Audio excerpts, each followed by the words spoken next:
Now, after a fashion, and the bridesmaids are those seagulls. A lovely lady is making her first exciting journey across the blue sea. Her heart beating faster and faster. Or put less romantically, a new ocean liner is going through her trials. But why be unromantic when the liner, every inch of her, is such a lady as Oriana? A lovely ship with the name that Elizabethan poets gave to their queen. She's unique, from those fiberglass lifeboats, the biggest ever molded in one piece, to her sheer line and the slope of her bows. At the table, ship owners and their team of experts faced a problem. How to make a ship of the size they required travel smoothly at over 27 knots, a speed that could normally be economically achieved only by a bigger and longer ship. Only the naval architects could solve the problem with a revolutionary hull design. The contract drawing, the first sketches of the by-tension testing devices to a traveling gantry, showed the experts how the hull should be shaved and refined for top performance, a sort of waxwork rehearsal of what welded steel would one day do. But what when the weather is foul? A wave-making device shows how the ship will ride 40-foot waves. Dirty weather indeed that had called for spectacular sea-keeping qualities. You can glimpse the future here in this tank with a ship-shaped toy that responds precisely as the real-life giant of tomorrow will do.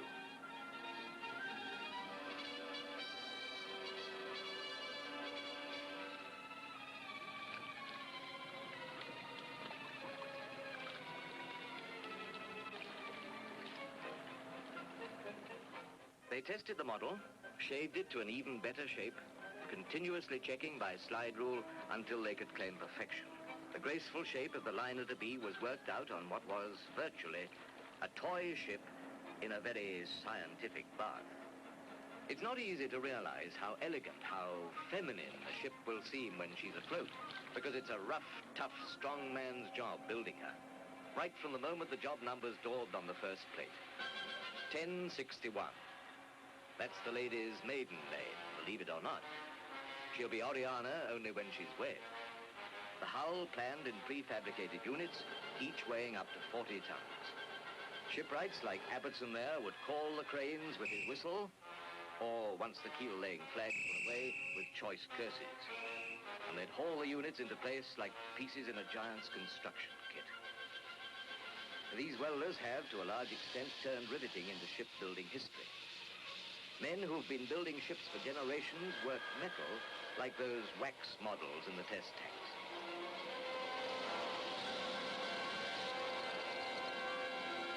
Work it and then drill it as easily as wood. No, there's nothing ladylike here, where brawny men turn blueprints into steel honeycomb, where seasoned craftsmen bend metal into sheer beauty.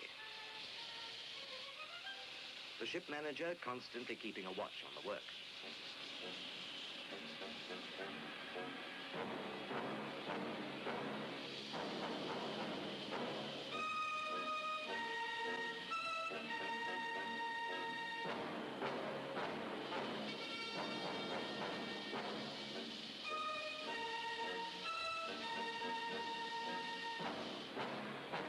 Now the prefabricated parts are hauled out to this giant's playpen round the building slip, where a new generation of monster cranes can pick them up like parts in a do-it-yourself kit. It only takes 300 odd sections to create the complete hull of the ship. It's model making on a truly gigantic scale.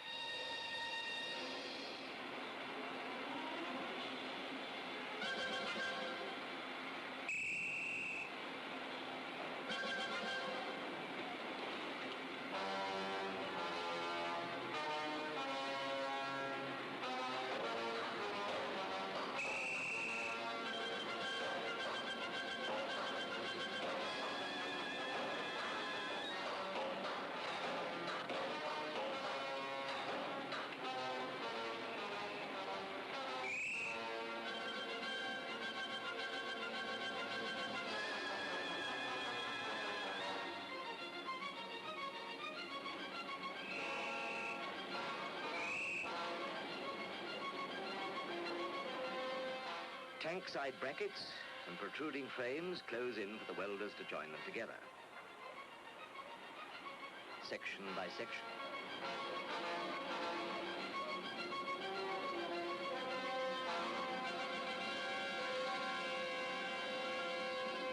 And now a 40-foot deck plate swings into position for the automatic fuse arc welders to get busy.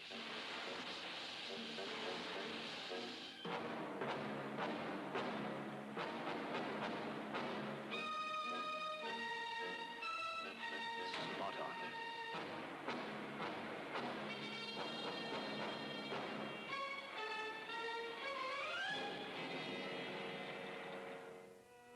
Meanwhile, the fineries.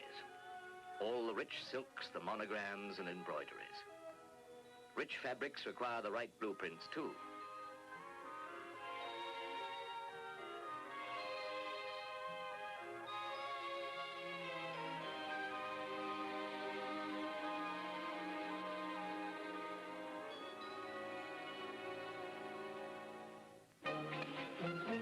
Now the turbines. Superheated steam drives them at up to 10,000 revolutions a minute. In all, there are over 26,000 delicate blades of stainless molybdenum steel. One of the two main gear wheels. Weight, just 60 tons.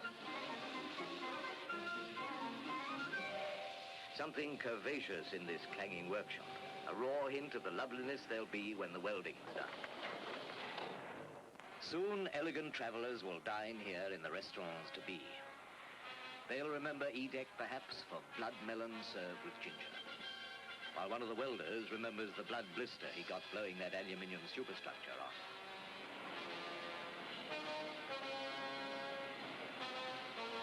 One of the twin propeller shafts will be housed here when the bossing has been bored out, to drive Oriana at 27.5 knots.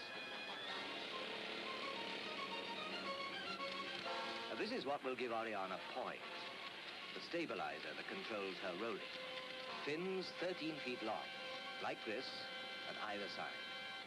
And now, remember how they settled the shape of this bulbous bow unit months ago, shaving away at that wax model back in the experiment tank?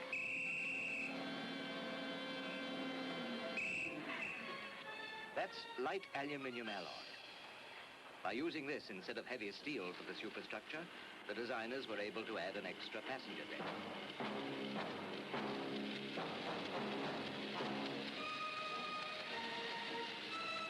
Gulliver performed feats like this by hand at Lilliput. That's one of the two tourist-class swimming pools in one great welded unit they're swinging aboard. Quite suddenly, so much is happening.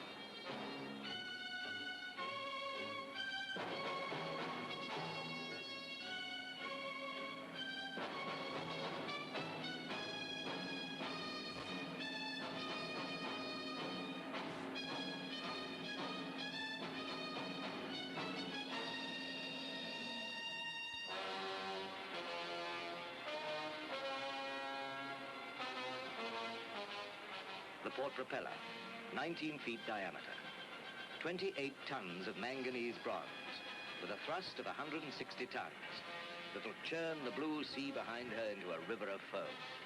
A sea where aluminium takes over. Above B deck, no more steel is used.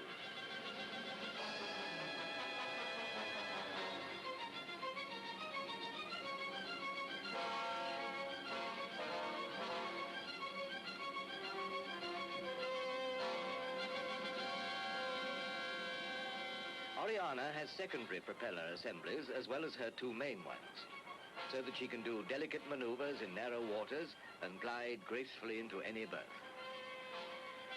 For these, she has steel casings across her line at bow and stern, the equivalent of a built-in tug at either end. That makes her captain the first man who can stand on a liner's bridge and say, "Full speed, sideways." A load of plumber's pipes goes aboard, the scuppers. Things are getting more nautical now every minute. Winches, bollards, bulkheads, capstans, guffs, and larboard jiboobahs. This is the vocabulary of the sea that the promised bride is acquiring so fast. But what miracle speed is this? Everything all ready, so shipshape? One of the decorative architects walks through cabins and alleyways for which he's been responsible.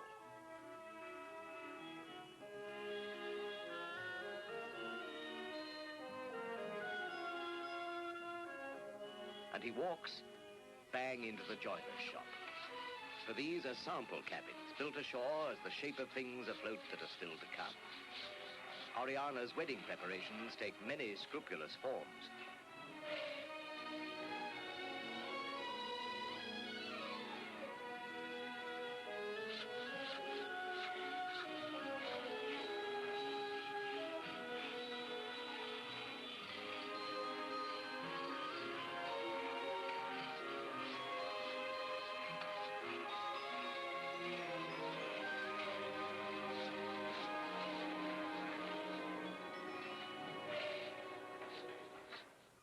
Now, as if those seagull bridesmaids realize the fact, wedding day has really dawned.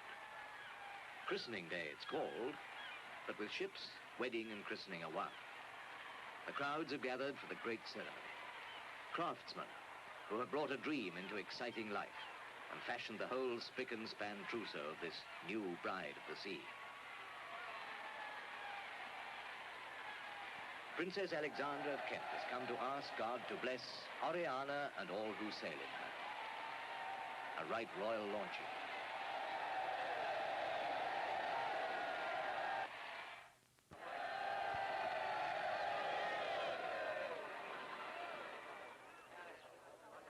Name this ship Oriana. May God bless her and all who sail in her.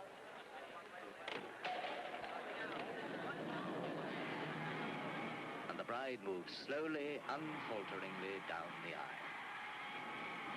With half the population of Barrow-in-Furness to give her away and wish her well.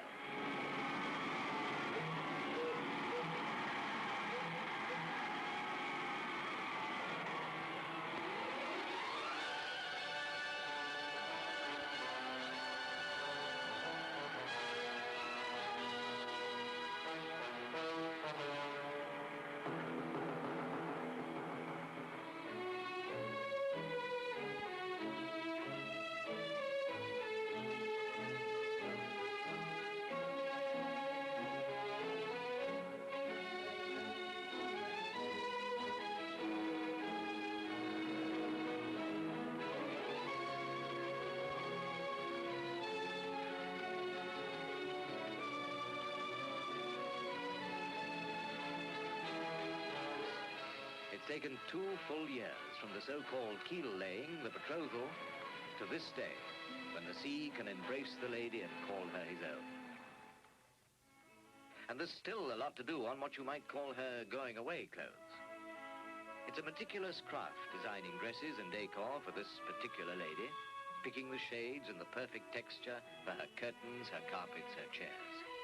She must be dressed so that she goes on looking lovely for many and many a busy year.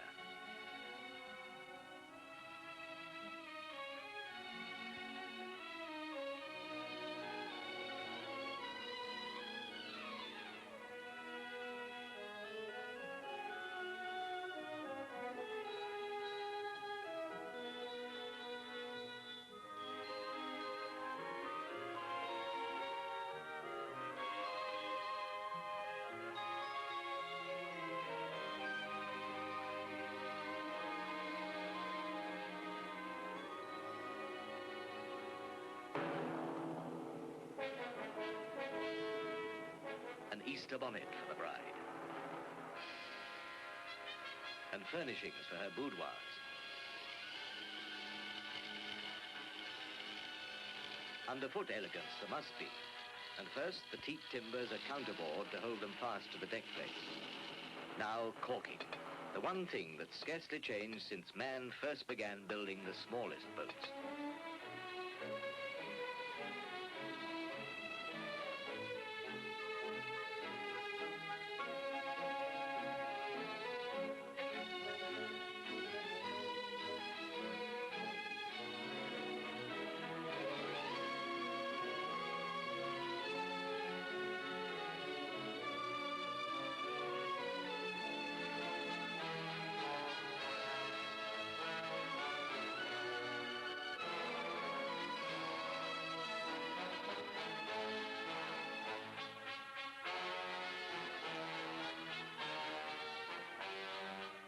the television aerial, that married life business of keeping up with the Joneses. But we're off. That honeymoon, it started. And all the attendants of her ladyship are making time charts, taking fixes, busying themselves with schedules. Because this is the crucial test of tests, Oriana's trials. We know she'll sail through triumphant, but now we can only hold our breath.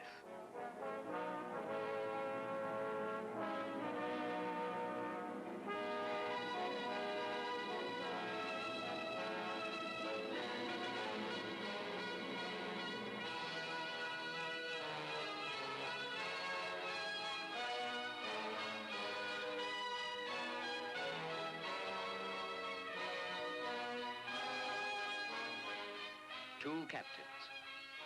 One is in charge just for the trials, a pilot representing the builders. In command until all is approved and sealed and signed. And tantalizing it is for him, the best man, so to speak, so temporarily responsible for all 40,000 tons of her. From the compact console in the control room, the most modern one built, down to every individual sailor in the crew, 900 strong.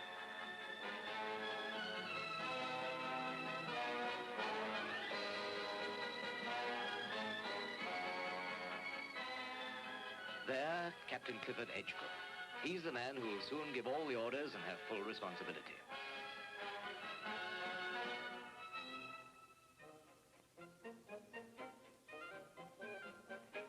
The first automatic baggage system ever installed in a ship. Those suitcases have a lift journey to storage through 7 decks. The Starn Gallery Bar, a peaceful sun trap. The first-class gallery. Those shipping directors have good reason to be proud of the biggest liner ever launched from an English yard.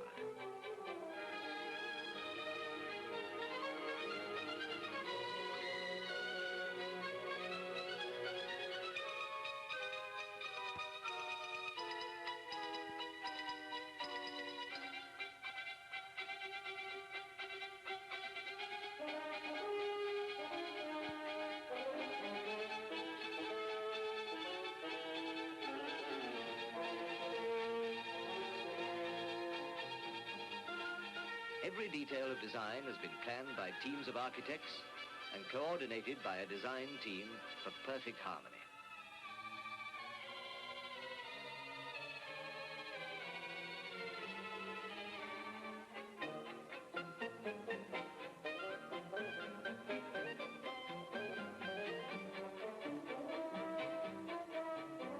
Even the ashtrays have been specially designed for Oriana. Here's Oriana's own television station.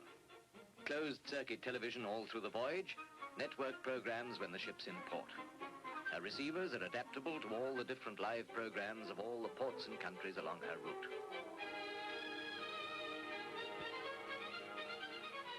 You can take your choice for an evening's entertainment. The liner's lush plush cinema, or television in cozy viewing lounges, and in some of the cabins too.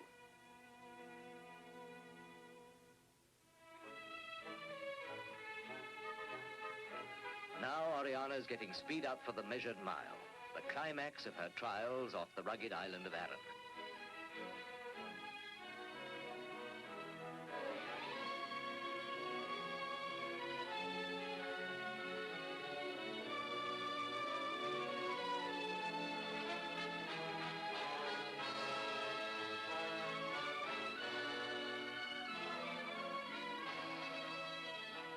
This electronic revolution counter was installed specially for the trials. In severe weather conditions, she did a mean speed of over 30 knots on this mile. She's lived up to her builder's ambitious expectations and her owner's hopes and requirements.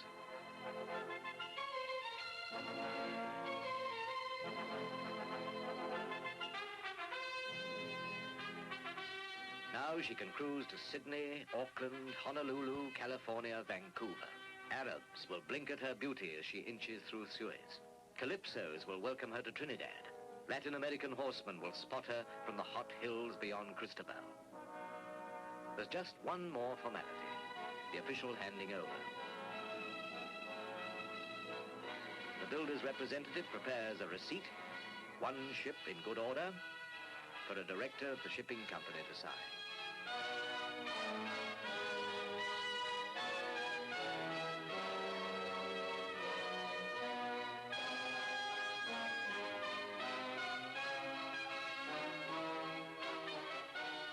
Now she's a ship of the line, and everyone in Britain shares the thrill, for ships are in our blood.